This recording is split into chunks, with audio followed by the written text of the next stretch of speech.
and welcome to the Raw Preview. I'm Adam Wilbourn from WhatCulture. John Dollywood. Michael Hamflett from WhatCulture, here to look ahead to tonight's episode of Monday Night Raw. But before we get into it, if you're a fan of this sort of thing, make sure you subscribe to WhatCulture Wrestling on Apple Podcasts, Spotify, Amazon Music, and YouTube. We do daily wrestling podcasts where we not only review Raw, but also SmackDown, the show formerly known as NXT 2.0. AEW Dynamite pay-per-views, premium live events. We have interviews, roundtable discussions, and a roundup of the week, complete with a bloody good quiz, of course, on WrestleCulture. As I said, though, it's the T-shirt twins here to preview Monday Night Raw. We did not plan this. No. We looked this good completely by accident. Exactly. Yeah. We're both, if the audio-only listeners, we're both wearing our WhatCulture Mania Las Vegas T-shirts today. Yep. And there's a sense of anticipation ahead of tonight's Raw, with Solo Sikoa potentially rejoining the Bloodline. You mentioned the audio-only listeners. Like, sorry for those. I had two of these ready. Get myself confused. Because it's like show 4 of Powers Back August, isn't it? Yeah. We'll be reviewing Friday's SmackDown later on. But yeah, here we are again.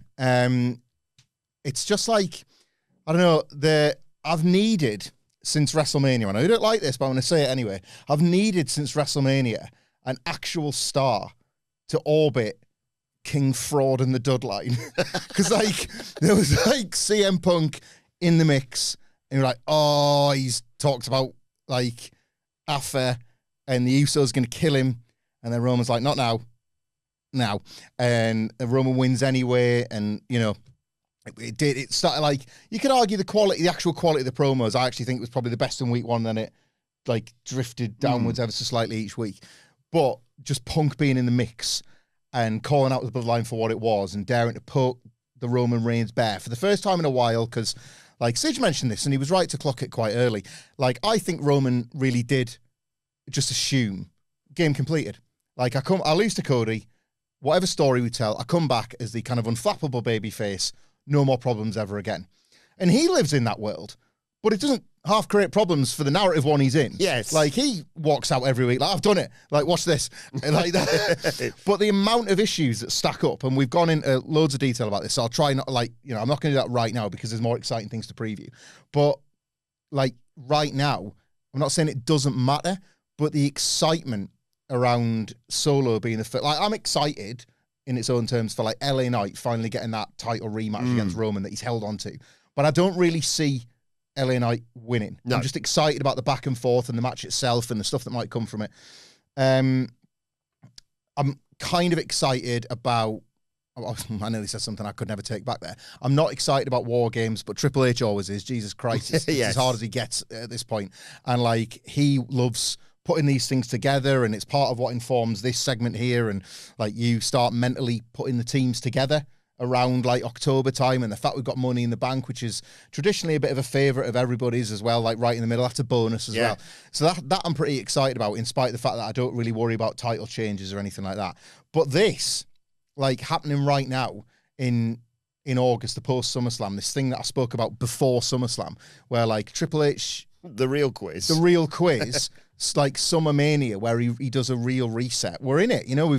I can't wait to talk about SmackDown. SmackDown felt like that as well, didn't it? Just like I couldn't wait to talk about last week's Raw and the Raw before and SmackDown before. It really has been, like, a creatively very nourishing and satisfying time. And, like, we said this last week, and this will sound like a cop-out, but it's not. If anything, it's a gauntlet that I'm throwing down at WWE here, right? Because if they let me down with what I'm about to say, it's going to be days, near weeks before I forgive them and forget, right? But I think you really, like, throw yourself in front of the bus yourself. I think there's no way to screw this up. I can't foresee a version of events tonight where tomorrow we're not thrilled about the road ahead. Like, I was going to say this. I was going to say, I don't think it matters. The big question on this podcast, on this preview is, will he rejoin the Bloodline? And my answer, and our answer, I think, generally is, it doesn't matter. If tonight he turns around and says, tell Roman, you can kiss my ass, goated, or he joins, so long as he doesn't join and just become, like, a meek bastard, basically. Well, and this is the thing, right? If he joins, what we suddenly have, Roman finally gets his Evolution, doesn't he? Because all of a sudden Jacob's like, sorry, Randy, I want Batista's here. Like, yes. Real quiz has arrived, his name's Solo Dolo. Like, Imagine saying that a year ago, by the way. I mentioned this on the news to Andy because Bischoff's been on the pod after Conrad Thompson thing about Roman, a bit like you saying basically Roman's a fraud. Yeah. Bischoff's had his say he's kind of boring. I said on the news, imagine saying that a year ago. Tell you what's going to fix Roman Reigns, Solo Sikoa. But like, so he always used to call Roman the tree. Like, he is, but the most vital branch might have been the tree all along, Sami Zayn. Because just like when Sami Zayn came into the Bloodline and completely reframed it in 2022, we are on the precipice of Solo doing that in the Sami Zayn role. If he joins, you have the temporary heartbreak of LA Knight losing his mate, and he would have been like, this is why I didn't trust you.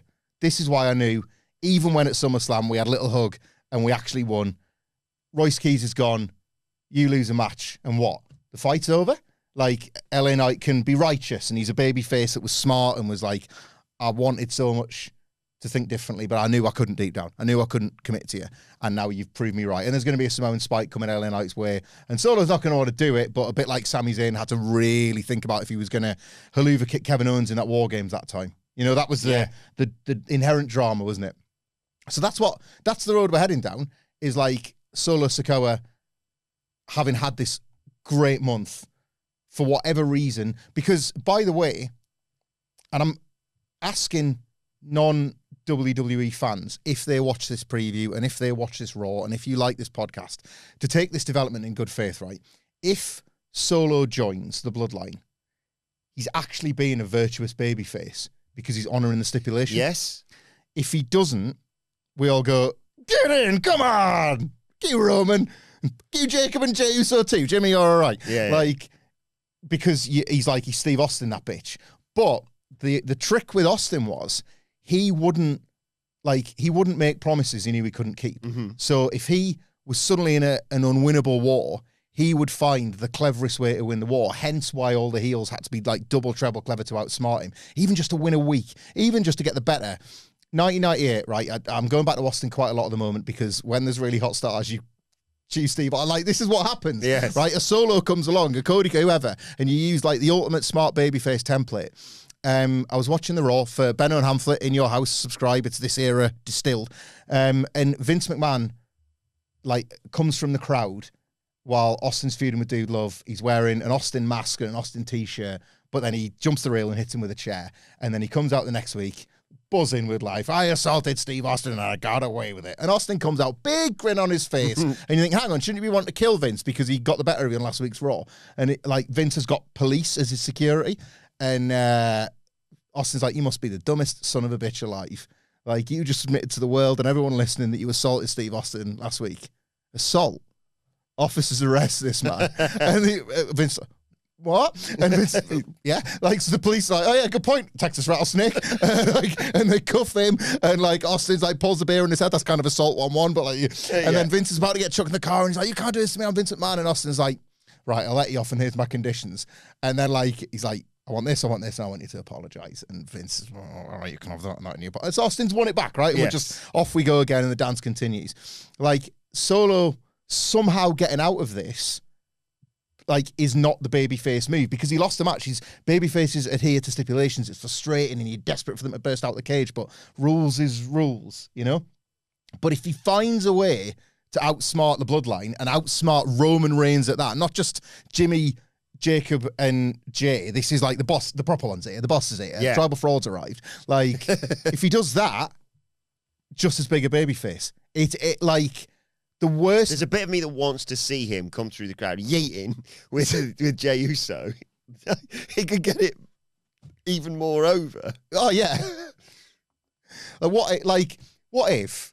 Let's say he rejoins, follows the rules, not happy about it, but like here we are. He's had his warning shot, and he's just party Solo every week, right? It's like all Bloodlines throwing up the ones, and he's stood at the back and he's like looking at what's everybody pointing at? Oh yeah, got him. Like that's like. I'll have that for a few weeks. Like, there's a different ingredient, you know, like we had t-shirt law with Sami Zayn, didn't we? Like, they've got that new Bloodline shirt where it's like the four of them stood there. Crap. It's rubbish. What would improve it? Solo off to the side doing the emoji.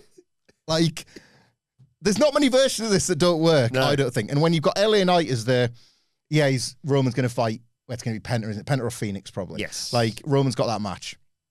Once that's out of the way, it's LA Knight and Money in the Bank, probably. And they've done a really good job of LA Knight being he believes he's the guy, and Roman won't even allow him into that airspace. And LA Knight I love LA Knight's stubbornness, powered by the fact that the crowd believe in him.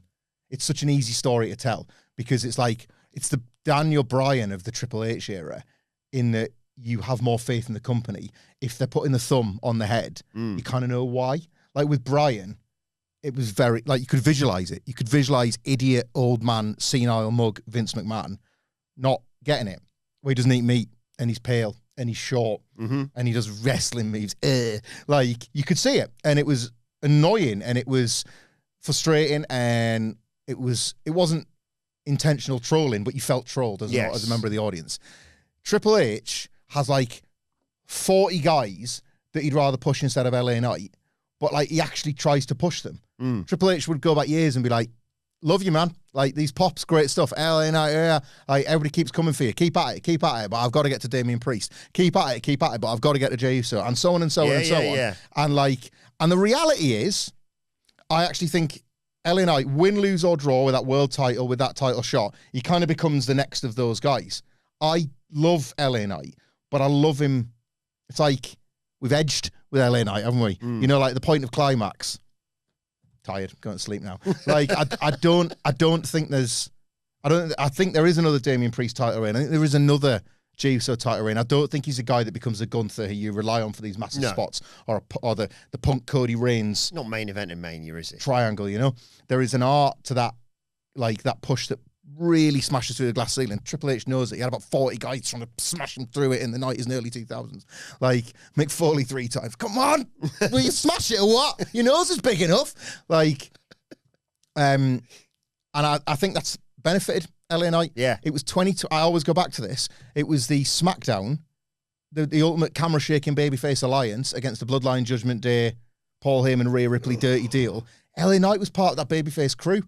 And so was Jey Uso, world champion. So was John Cena, WWE champion. So was Cody Rhodes, WWE champion. LA Knight, just kept on being LA Knight. All these years later, it's he's the exact right guy for right now, to the point where if he loses at Money in the Bank, I'd still have him probably captain the War Games team. Yeah.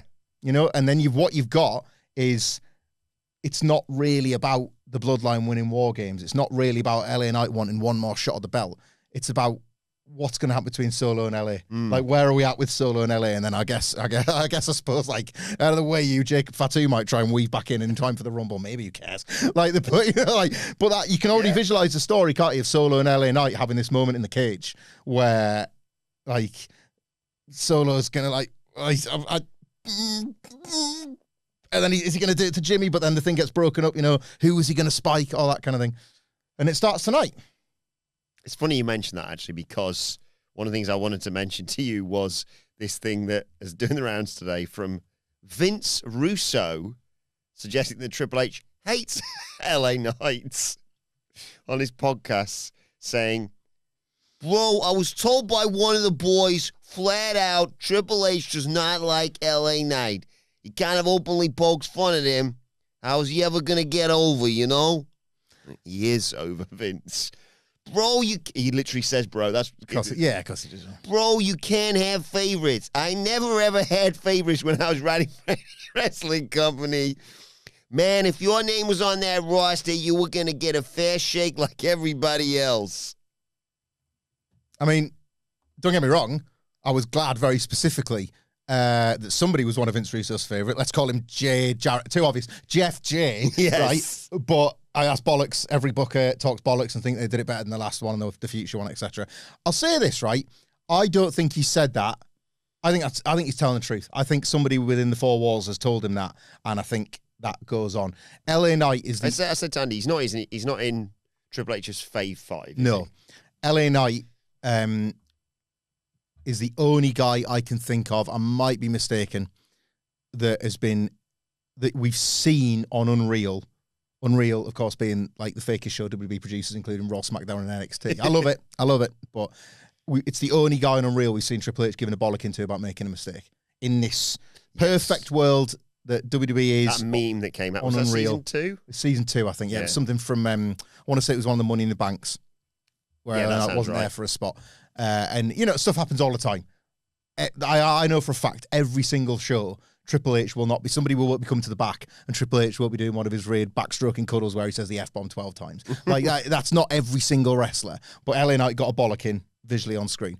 So I don't doubt that, like, and as well, like, Triple H is a twat. Like, he as a worker, as a wrestler, as a, when he played the COO guy in the suit, he loved the little digs, because it was a game that was rigged for him to win. Yes. Nobody else was allowed to get the digs back. The one time CM Punk slapped him in the face with a tie, he walked backstage and he was like, "Nash, your match is off. I'm wrestling him now and I'm beating him with the pedigree 1, 2, 3." Like, it was a rigged game for years.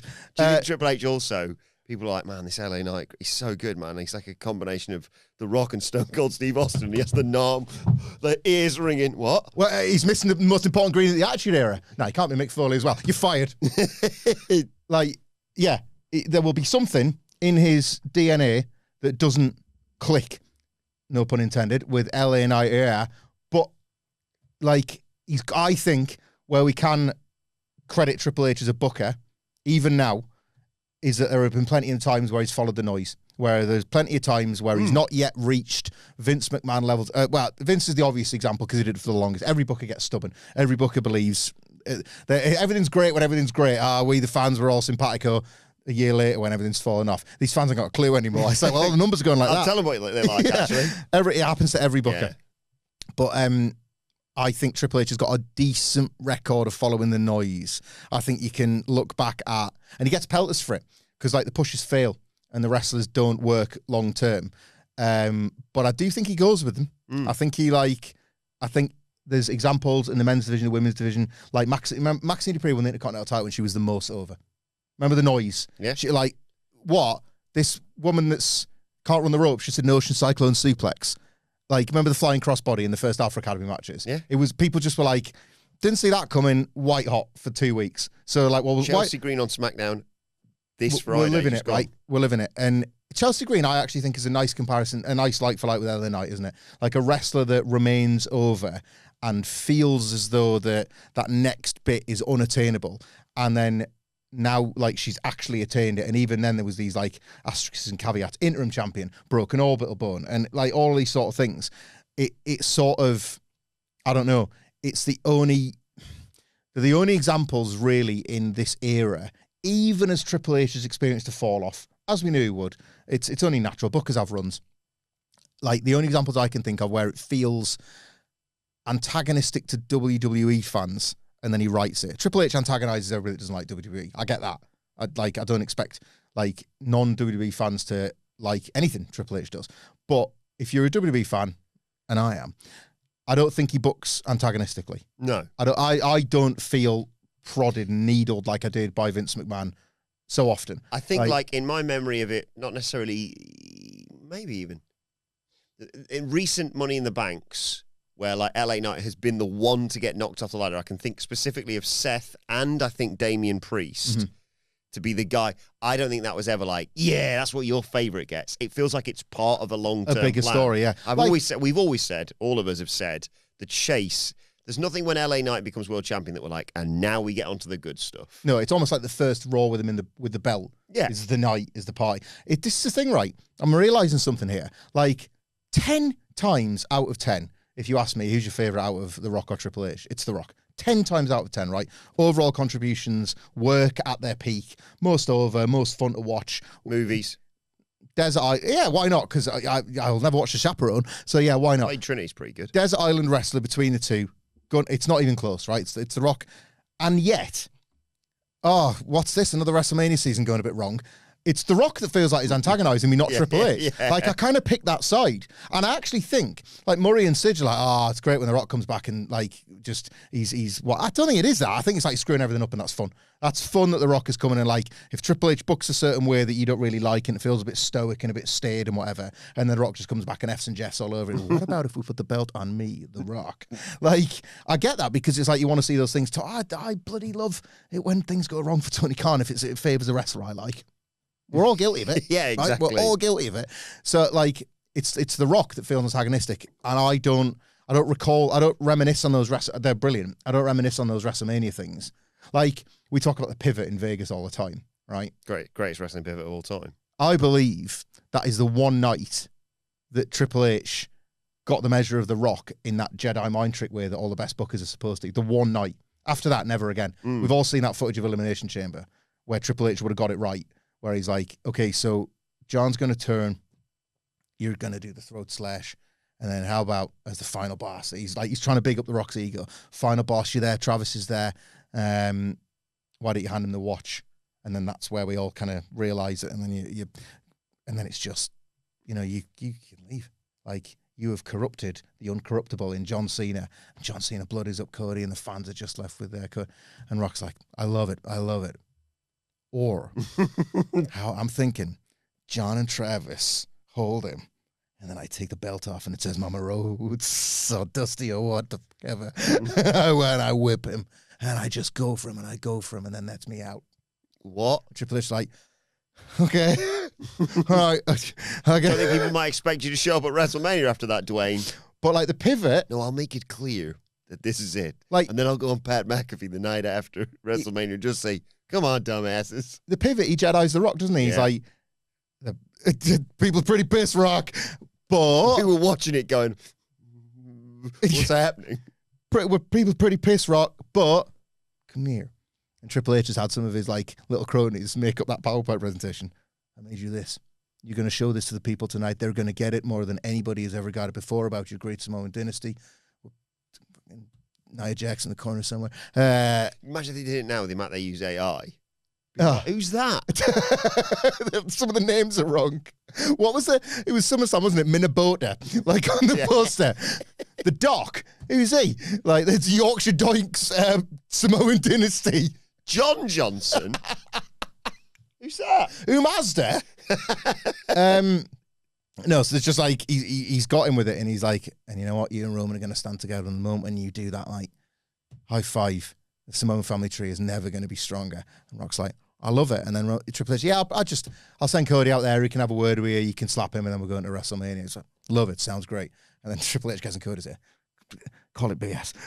You know when you pointed at the wrong. Say it's absolute bollocks. Say it. Don't tell him I said it. I'm away now. Like, you can say what you want. Live Mike, who cares? And I think, like, honestly, that's the one time he kind of like. Just thinking there, by the way, because Triple H doesn't hate LA Knight, but there's a level he holds him at, and I think it works quite well. He's got his LA obvious Knight. favourites, and he chases pops, and just sat there thinking, can you imagine? So let's say, other people may react, and I'm sure there'll be. Wrestling fans are very reactionary nowadays. Solo rejoins the Bloodline tonight. 6 months later, Dwayne's like, right, I'm actually Saudi Mania. I'll have Roman, yeah. Solo's in the background whilst Rock and Roman are going at it. Doing like Bret Harting out. Eyebrows on both sides. That's a lot of this bollock. Everyone's like, I think we should make a triple threat with Solo, actually. I love it, man. Yeah, like I can well imagine Triple H. His Pat was always useless. Like LA Knight slips over, like says, another fine performance from Banana Man or something like that. Like it's just like I can imagine. I think Russo's lying. I think somebody's probably told him that. Yeah, but I don't think it gets in the way of like because October for Money in the Bank is right, isn't it? Yes, that'll be 3 years to the month, if I'm not mistaken. That LA Knight had his swing at Roman. Was it not in the Saudi show? Yeah, it was October, wasn't it? The Crown Jewel. That feels right. And there you go. It's like three years. Roman, like, further forward, mate. I beat you then to put you in your place, and you've sat very nicely in that place for 3 years, haven't you? And then LA Knight's got the people on his side, and Roman's like, yeah, good one, but I'm the top babyface, man. Right there, and that's and that's where Solo shines, because he actually brings a bit of heart to it, because he's going to be caught in the middle, A1, of Roman Reigns' his boss, and LA Knight, the guy that was like almost his mate. I want to see that, I want Solo to help elevate this dreadful Bloodline storyline. On a show with a bit of a dream match on it as well, with Chad Gable and Rey Mysterio for the IC title. Oh, God, yeah, it's tonight, isn't it? Do you think this is going to be a show-long angle? Like, is it going to be, like, Jay's here, start the show, there he's there, doing his usual, like, clappy thing with Jimmy and Jacob, and Solo's there with a bow on his head because he's going to deliver Solo to Roman. And, like, do you think genuinely this is going to be like a stick around for the main event where Solo rejoins the Bloodline? Is it that strong? I would like. I agree. I think it is. I think you flip it, right? I think so. You've said Jay has Solo with a bolo on his head for Roman. I think you flip it. I think all the Bloodline come out and the anticipation is on Solo to come out now and join. And then, like, again, I'm going to use an Austin comparison. He was so red hot and just desperate for mic time. This is before 98, 96, 97, that they were pooching out when it was working. He would, like, ring in. And it would either come through the commentary or it would like, what's Steve Austin up to? And they just have him like as a reason for him not to have gotten involved in a fight. He was stuck in traffic or whatever. Solo being stuck in traffic and ringing in from the car like video chatting. Comes on the Titan like, yeah, I'll be there as soon as I can. Traffic, am I right? Like just doing his little one man. You can hear him at the pay window or whatever. Yeah, sprinkles on that actually. Love it. Getting a drive through. Yeah, I'm coming. I'll be there. And just Roman's doing his jaw acting and he's looking at Jey Uso. I'm sorry. You like you say, Jimmy's like, can I have 6 chicken nuggets, please? Just while you're there, actually. Also, can you imagine? Show opens, full Roman entrance. Top of the second hour, full Roman entrance. Top of the the show's gonna be going off the air soon. That's Netflix. Who cares? Top of the third hour, full Roman entrance. But no, get out here. That's how Solo's the Roman whisper, isn't it? What about if you did your entrance 3 times? Love it. Give him the book. Put it in Netflix ad breaks. Don't tell Roman that. That's about 3. Boom, boom, boom. Boom, boom, boom. A Solo ordering a drive-through on his phone on the Titantron and why he's late for his hand-delivered Roman Reigns bit while the rest of the Bloodline are in the ring. Jacob just like, I'm going to kill him. I'm going to absolutely kill him. Jimmy wants some food. Oh, have you got any sauce? It's doing like Big Smoke from GTA. Remember that? No. So San Andreas, do you remember that? I remember San Andreas, yeah. There's a character called Big Smoke. Do you remember when he does the drive-through order and he's like, I'll have 2 number 9s, a number 9 large, a number 6 with extra dip, yes, a number 7, 2 number 45s, 1 with cheese, and a large soda. His order just keeps going. He's just like, order. Anybody in the crowd want anything? Yeah. Anybody want anything there? These people just putting their hand up. Pulls up either in Roman space or blocks him in.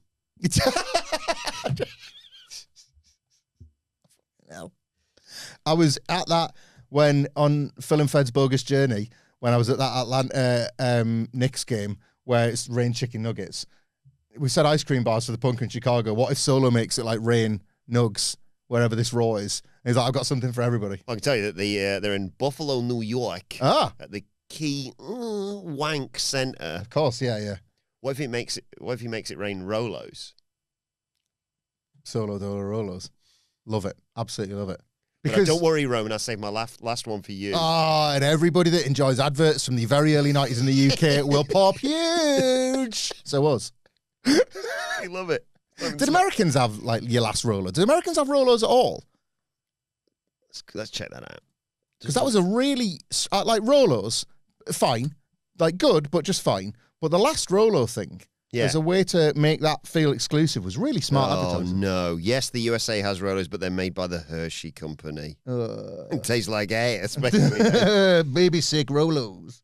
What I don't know. I think it's okay. I don't mind. I never understand the big hate on Hershey's. It's just a different kind of chocolate. I think it's a bit of small dick energy from the UK because Cadbury's is good. Yeah, no, it's not Cadbury's. Have you ever tried both? Yeah, it's different, isn't it? Yeah, different.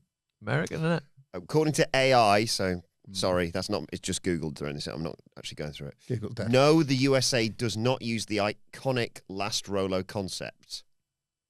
Strictly to British and international marketing campaigns by Nestle.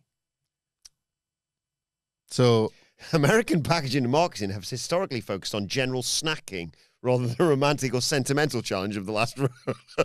Yeah, that is the personification. Yeah, I like that. And like, for our American viewers, do you want to explain quickly? The last Rolo was an early 90s advertising campaign this for is some SmackDown. This is SmackDown Day, baby. Making it to Raw. Making it to Raw, guys. My word. If you like this, SmackDown review / preview every week, always. The last Rolo was a chocolate sweets, 10 in the packet, maybe something like that. If you're lucky. Caramel inside, and the very last one, as per the advert, was like, "Who would you save your last Rolo for?" As if to say, like, you've got a loved one or a family member, but you want it so much that it's like, sorry, mine, thank you. Nom, nom, nom, nom, nom. And it then just makes the sweet feel more exclusive. And it became this big gimmick, didn't it? Where like, oh, can I be last Rolo? And it was a nice bonding agent between friends. And again, I'd like power of marketing really, because I consider myself a bit of a connoisseur of this genre of food. And I like Rolos. Yeah. They're inferior to Munchies. But Munchies marketing wasn't as strong as Rolos. But as a sweet, I think Rolos are up there for me. Really? Like, I could easily do the old Hamflett, like, 5. Yeah. Again, like, vastly inferior to Maltesers, I think. Not like Maltesers come in tubes. I don't know what is there anything else like Rolos? Because Smarties are different. Munchies, I'd say Munchies is the only comparison I can think of, where you get like 10 to 12 mini chocolates on in a top row. of each other, basically. Yeah. Because it's not like Cadbury's. And I couldn't tell you if Tesco sells Rolos. No. But I do like a Rolo. They do. It's because... They do? They do, yes. Do they? Guess what I'm getting at lunch over the SmackDown review. Well, I had this a couple of months ago. I was like, have I just imagined it? Or have Rolos disappeared? And they haven't disappeared. They are literally sitting in Tesco in a little 3 or 4 pack. That's nice. In the confectionary aisle. Because I feel as well, as a nation, we gravitated more towards the share bags rather than a simple tube. Like Phil Chambers would make a tube of Rolos last a whole week. Phil Chambers, for an entire week, had half a Kit Kat Chunky on. No, was it a Kit Kat Chunky? Yeah. Salted caramel Kit Kat Chunky. The man's a freak. The salted caramel Kit Kat Chunky. Double thumbs up from me. I'm not angry with the food choice.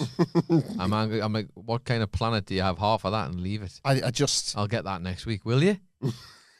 Will you? Because Hamflett sits opposite you, and I don't think he's going to make that last much longer. Listen, Wilbourn will tell you, he'd be the casualty on my desk if he's left there too. And I'll be like, I owe you this from yesterday. Yes, sorry. I've had him leave me an IOU for like a snack-sized toffee crisp or whatever. Just turned up with a 3-pack. Like, there you go. One of these is for you. Why? I have to like time my snack theft in the house to perfection, because once too often my greed has been revealed. Like if I'm nicking, the kids have like their own treat tub, and like people will get them sweets and that, and then they go in, they're labeled treat tubs, and it means that we can meter out when they're going to have it and stuff. But like, you know, every now and then I want something. It's not like a bear that's broken into a campsite. I'll just take it all, taking it all. But it's fine because if you replenish. Yeah. If I see what it's like, if I write down the things I've stolen and then replace them, it's a victimless crime. And then burn the note with the writing on it. Yeah, it's on my phone. Burn my phone. Get a new phone. Victimless crime. But if there's a window there where it's like, Dad, where's the? Adele's gone to get something for the kids, and they specifically asked for it because they knew it was in the treat tub and it was missing. I've gone in my stomach. My one is always when I have to empty like the recycling bin in the kitchen. Eating out the bin? No. Okay. When I pour it out and I hope that Anne-Louise isn't there. Because when I pour it out, like all the bags of like old Skittles chews, and I'm like, no one sees it. It's fine. I have sympathy for you at the moment because I don't know if you've noticed it. I am a regular, obviously, in the Pepsi Max section of the fridge, and the flavour profile at the moment is out of control. There's like biscuits and cakes and all sorts. Like there's Tropical has made its like has really kind of like stamped its authority on the year. Pepsi Max Cherry, absolute like WWE champion, undisputed, never losing a belt. But like there's a lot of challenges out of nowhere, and I think of you when I see them. What's going on in the little NXT developmental of Skittles? Because they're all on the come up, aren't they? Yeah. There is about like I had to get some like snacks at the weekend. We were seeing the in-laws, and there's a bunch of kids, and I'm the guy that likes to turn up with the sweets because I'm the guy that likes to eat the sweets. Yes. So I was looking in the Skittles section, and you know what I'm like for different coloured branding. Like if there's a can of Coca-Cola, just military grade Coca-Cola. Why is it can green? I need 10 of them. Like what are we doing here? Like it does some. The Skittles at the moment. Like taste the rainbow, like what every colour in it, like it's unbelievable. Yeah, they're doing like we always had like classic Skittles sours. Sours were the first like new kids on the block. Green like packaging, always green, fluffy clouds or whatever. Yeah, there's the American ones that are like the Skittles Papped and things like that. Inside out. Yeah. Skittles Chewies, the GOAT in my opinion right now. I'm scared for my health if they ever have the mega powers of Skittles Giant and Skittles Chewies combined. Yeah, then I'm going to be hospitalised. Or like those, you know, when you go to those sweet shops where it's like comically big. So back in the old days of the streams where we're like all throwing the sweets in the air, but it's too big. It's too big. And you go, suffocated on stream. He broke his jaw. He died doing what he loved. Yeah. Do you reckon Solo rejoins the Bloodline then? yes, and it's going to be all the better for it. I don't think he does, but like I say, I don't think it matters. I think he does, and the idea is, in inverted commas, heartbreak, but it's all the better. Like, honestly, like the bloodline improves exponentially from here on out. Roman actually has something to bounce off that is meaningful. Yes. Like, yeah, I'm into it. We've also got the intrigue of what happens next in this saga with Bron Breakker and Oba Femi. Yeah. Because they've, like, you watch SmackDown, we will talk about it properly later, and you look across and you're like, you've got that new thing going on, you've got this feud going on, this, they've just started, hyping up Finn Balor and Gunther out of the blue, for example. And you do look and you go, that is gigantic for them, and there's no belts involved. Mm-hmm. That's one of the best things a company can have, really, is a feud that feels this big with no titles. Because one of the problems with all of these titles in wrestling, and I will say it's a criticism for WWE and AEW, even though, like, all biases aside, it's far worse than AEW. But, like, the belts thing, the belts epidemic, is that they don't feel important. Yeah. Anything can feel important if their work is good enough to make it so. And Bron Breakker feeling like his journey to a belt being completely steamrolled by Oba Femi is important. Like, it is very obvious why this impending match is important. They haven't needed to beat you over the head with it. It's the first time in a while, actually, I've felt a lot for Triple H doing his... Remember there was a period where everything was hot? God, I miss it. Everything was hot. And then, like, because there were so many hot characters, two characters that briefly pass each other in the corridor, you could put a pin in it. And it was just so thrilling to see them next to each other, knowing that, well, down the line there's this, and down the line there's this. I'd argue that's what we're getting on SmackDown right now. We're getting to that point. Not there right now. But again, you have a hot enough cast of characters that you're starting to see, yeah. And this is kind of how this happened, wasn't it? Oba Femi with nothing left to do Brock Lesnar-wise, and that first preview where we're like, well, what do you do? Like, how do you... And I think Bron Breakker came up because I think we talked about steamrolling the Vision as a route towards Bron Breakker. Yeah. But it was way more to the point. Like, the face-off almost created this expectation of, down the line, these two. And then they immediately subverted that with that Joe Hendry squash where Bron Breakker couldn't take his eyes off the aisle. You think that face-off is like week one. Bron Breakker has a face-off and he then batters Hendry, whatever, but he's the tag champion and he's starting to get a bit introspective. These backstage promos where he's not really being in with the gang and in with the partner of the Vision, as a wire's been pulled out of his head and he's realised that things have gone wrong. No, it was instantly. It was instant. He saw what he'd lost when he saw Oba Femi and he came face to face. Talked about his crisis of confidence last week. Like asking an interviewer, what do you think about Oba Femi? Like, wild. He needed Paul Heyman's validation. He was looking for something from anybody. The more he doesn't get it, the angrier he gets. He will increasingly be used really as a weapon by the Vision rather than their actual partner. Logan Paul might be back. Logan Paul. So he's completely out on that one. Starting to shake off the arm. Like, double Vision is completely reliant on the Bron Breakker element. Otherwise, you're just Austin Theory doing a side Russian leg sweep. Like, meanwhile, all the cameras focusing on his Austin Theory shagging Maxine Dupree, basically. Yeah, it's been really, really nicely arrived upon. And I can't decide if you're WWE, the challenge here, I think, is to simultaneously run the match while keeping it hot as if they've never wrestled. You've got to get to the match pretty soon because there is simply nothing stopping these two. Like, they come together in the ring and, like, you could send out the army of officials. Not who cares? They're massive. They're giants. They're monsters. Bron Breakker's got that. Like, Bron Breakker's got the spear. This is not one of those tail of the tapes they do where it's like so and so's got the size, but so and so's got the speed. That's actually true. Yes. Oba Femi is now the monster of WWE. He's the beast is gone. Brock Lesnar done. History. Oba Femi right now. He is the guy to beat, and Bron Breakker was the guy to beat, but he's still got his speed and he's still got his intensity. Can he find it? Can he find it and stop Oba Femi? You kind of have to book the match. You sort of have to book the match. And I'm wondering if they take the template from, Cody and Jacob from Saturday Night's Main Event earlier this year, where I didn't feel shortchanged by that at all, but I didn't get a finish. Yes. It was a really electrifying brawl that Drew McIntyre ruined for the Cody stuff. Like in kayfabe, not ruined in the way that Drew often ruins stuff. Like, storyline. I think you have to do that, and you have to really see if you can be creative enough to come up with a non-finish, or you have to Sunday night's main event. Yeah, maybe. Like, or Money in the Bank keeps them both out of it, which is quite canny, isn't it? We've seen that before. Or you need somebody that would be destined to win it, not in it. So how do you do that?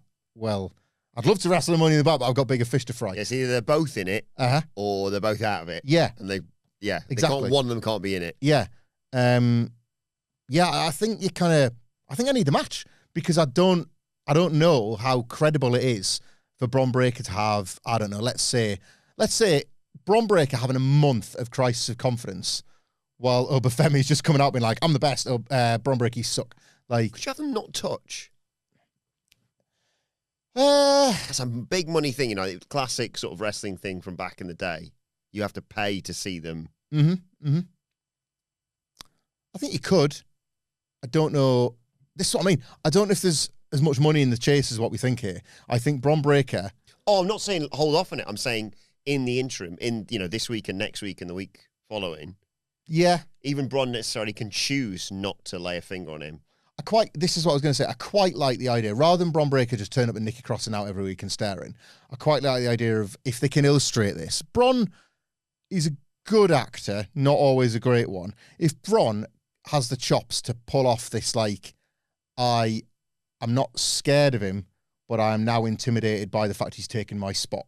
You know, that, like, I think I could take him if I drilled him with my spear, but I don't know if I want him now because has he replaced me? You know, like it's a sports story, that isn't it? It's not an ability thing; it's a mentality thing. Yeah, that wants to see Oba versus, like, I can't think of anyone off the top of my head on the roster, and it feels like they're dead and buried once you do this. So let's just say local talent who come out and be like, Buffalo's crap. I ate it around here. Let's have a fight, someone. And Oba comes out, kills them. Yeah, and then Bron walks past him and, like, spears the guy through the barricade or whatever. Yeah. And then goes back into, like, Byron's like, who do you reckon was more impactful then? I like that. Again, that's like I've still got it. I've still got the ability, and it's a head games thing. Like a two-man beat the clock every week. Yes. Like, it's tricky because, like with jobbers, you sort of can't factor in their ability, can you? It's like a squash contest, and that, again, these things are brilliant on paper, but they run out of juice quicker than I think people realise. It's like all great stories, and this already feels like a great one.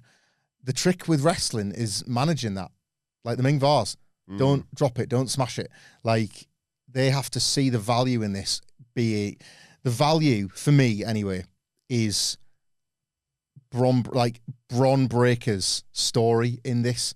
Femi should win long term. If this gets 2 matches, Femi wins the series, but that's all right because it's kind of like the Dark Knight of Bron Breakker's soul, isn't it? Like, he has to kind of look, and Paul Heyman, who really, really backed Bron Breakker when he just about washed his hands of the entire vision because they weren't main eventers. Get the hell away from me. Yes. Bron Breakker is the one he held on to a little bit of respect for, wasn't it? You know, he walked him out at the Royal Rumble. He was in that whole Gunther, me and you will do a favour, Bron Breakker, that paves the way for Bron's return, all that kind of stuff with Seth. He was the last guy of the vision for Heyman not to completely disown, and now he's lost him.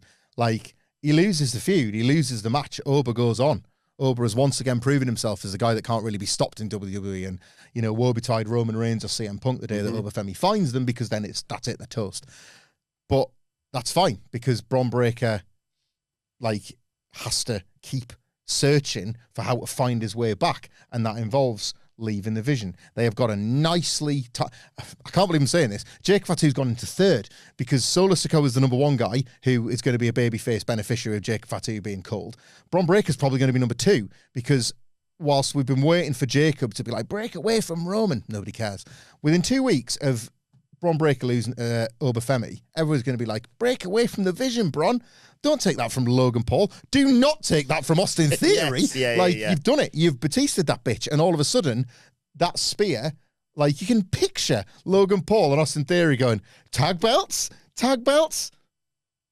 Ah! And he just spears them out the shoes. You know, you can see it, can't you? Like, babyface turn from within this loser group of cocky schmuck arseholes, and that's Bron's route out. Absolutely. We've also still got the World Heavyweight Championship tournament to go through. Yeah. To get to... Are they on Raw? 2 tonight, yeah. All right. It's the other side of the bracket. So one side we know it's Penta versus La Parka. What, Goldberg back in the day in WCW. No. Tonight it's Dragon Lee. Can't they just put, like, I don't want to diss the guy who's La Parka now. Can't we just put, like, a chunky fella in this? I'll get in it. Like, What are you talking about? La Parka, Wilbourn, is, check this out, not the same guy that fought Goldberg in that gif of a match you love, right? It's a different guy. You really need to put them side by side. And I don't like that costume with the guy with like sort of a like chicken and broccoli physique. You're like, oh, it feels weird. Yeah. Like, where's the moves? Well, tonight it's Dragon Lee versus El Hijo del Dr. Wagner Jr.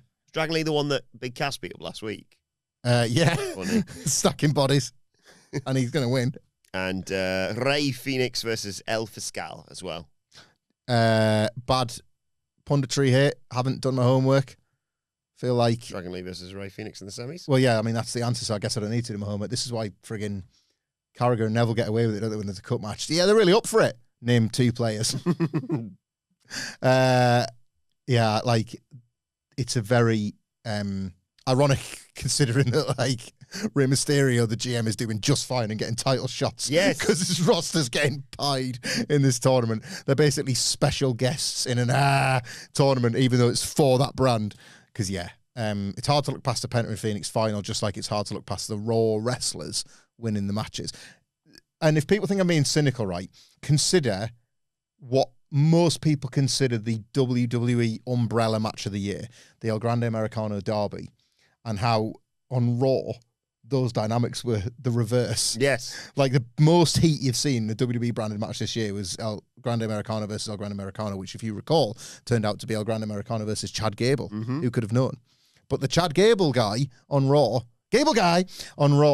was the baby face. Yeah, it was completely backwards. And then they still showed the match, didn't they, on Raw? Yeah. It's like, Well, just ignore like, all that. You were like, sorry, which one am I meant to be? What? What's going on here? We also have Sol Ruca versus Lyra Valkyria tonight. I am into this crap Lyra Valkyria heel turn. It's really wacky. It's just a mucky jumper, not much more. Yeah. But I like it. She's gamed my algorithm. She's charmed my algorithm. I think I said this last week, I watched her do an in-character interview with Denise Salcedo, who like got it and played along really well. And she was just sick of it all, grumpy, whatever. But I don't know. Lyra Valkyria seems like a good egg. Just like She just looks like a decent person and is basically having to play this character. It's very Grunge was big 2 years ago. Kurt Cobain's already passed away. Rad for the year later it is. Like put him in a mucky singlet. But I really like that she's like giving it full beans. It's so silly.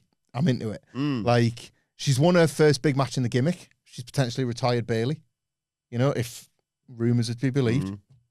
Funny as that story is. Everybody's pissed. Great. Yeah. Like, Burnt all your bridges. Yeah.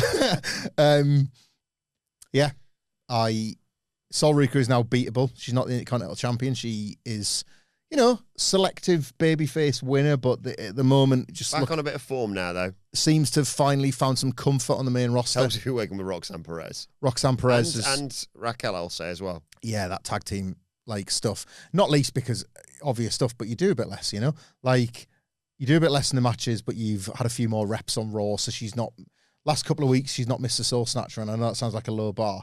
Hit your finish. Yes. But that's kind of where we're at with Sol Ruca. But beatable here. I'd like to see Lyra win. This women's division on Raw, they felt like about 3 weeks ago, again, Summer Mania, they decided, right, we need to quick fix this, and they have done. Like, the division feels alive again. Like, it's got a pretty big deal of a main event picture, and the tag come mid-card has, like, it's not real depth, but it has, like, fake depth to it again. Lyra Valkyria versus Sol Ruca is not for a belt. It's for contention. It's for the idea that somebody needs to get going and build a bit of momentum. And they've not wrestled before, despite having relatively similar WWE paths. Lyra Valkyria is one of those, she kind of hides her experience because there was an entire life for her before NXT. as this is often the case, those ones tend to sail through the system. She was like on the indies. She had been a wrestler before getting that NXT seasoning. You're a bird now. Like, and fixture. Yeah. So it didn't surprise anybody when she got the call up quite quickly and was kind of put in there with wrestlers to help improve them. And as you know, as has been the case, she's never massively felt like a rookie, has she? No. Lyra. So really, this is one of those things where they're hiding a bit of Sol Ruca development in the match while trying to get the Lyra Valkyria character over, or keep her going, keep her sort of, because it's like Sol Ruca's all sunshine and chill, dude, and like, I'm really mad about everything. Like, the contrast can be funny, can't they? They can do a bit backstage.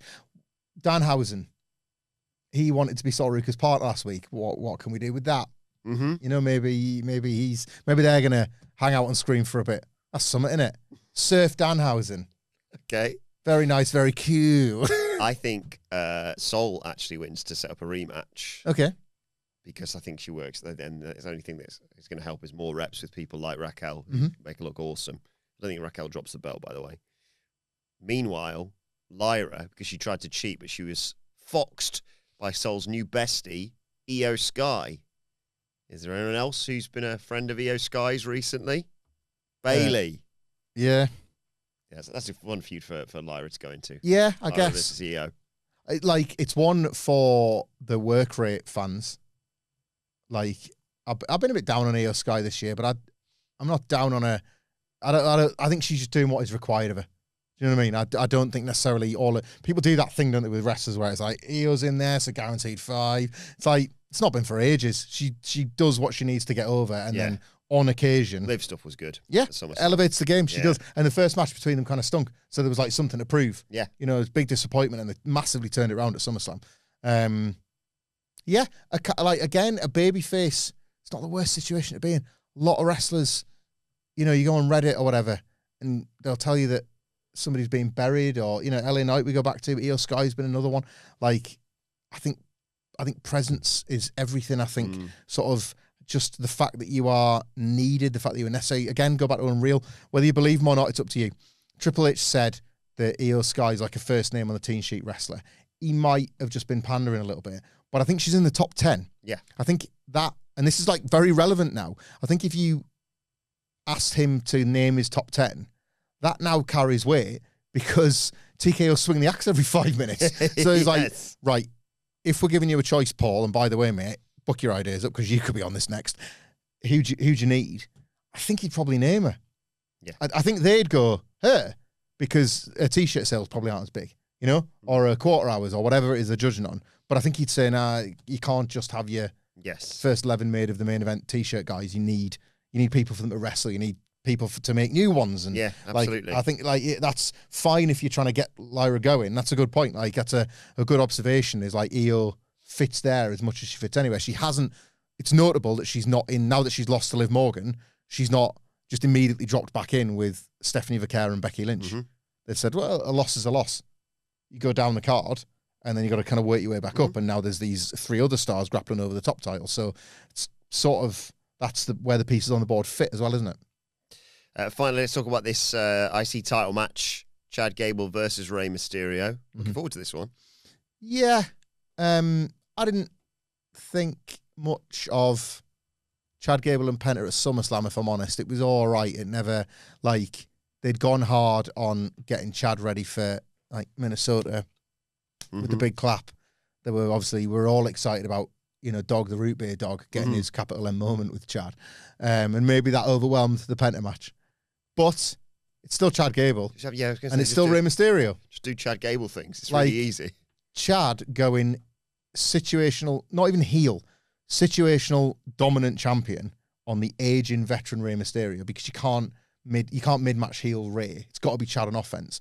And just like, I don't know if you remember this from a few years ago. They were kind of quite subtle about it. Chad's not the tallest guy. Oh, yeah. But when you're in there with Rey Mysterio, you tend to be the tallest guy. So he can do some of his stuff, and he's one of the best at this. Just a little tweak where he puts a bit of stank on it. So one of my favourite spots of Rey Mysterio, you know how when he innovated that slide and splash, I like it when the heel does it and it's a throw.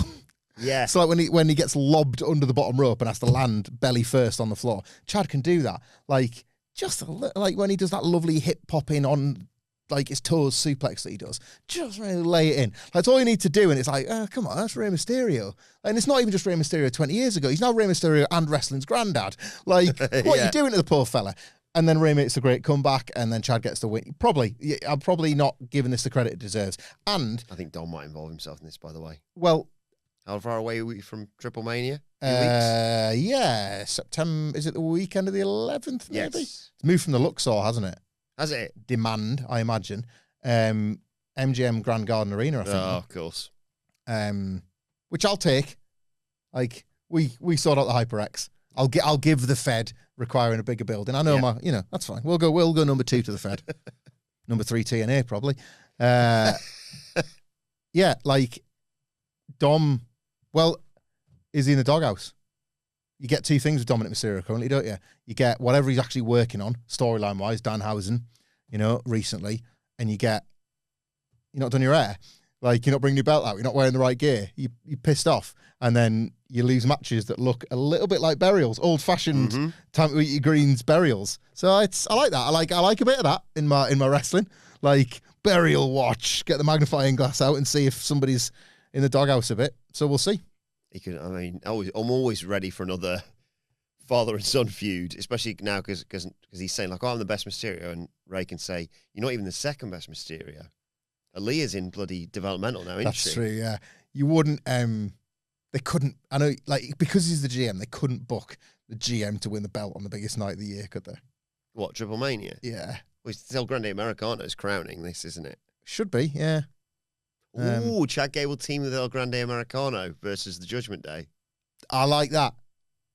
You see.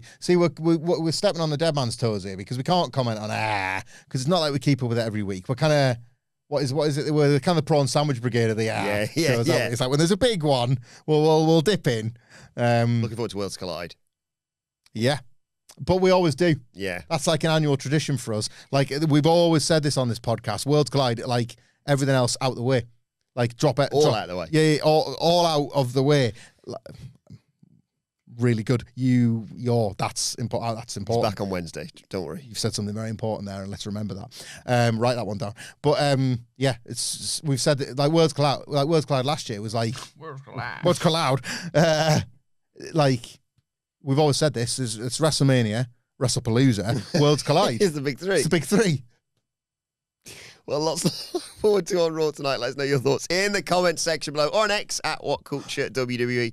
Well, actually, they can follow all 3 of us, sort of. You can follow Michael Hamflett at Hamflex@gmail.com, and I'll save my last Rolo for you if you order a cameo from me as well, Michael Hamflett. You can follow Adam Nicholas at...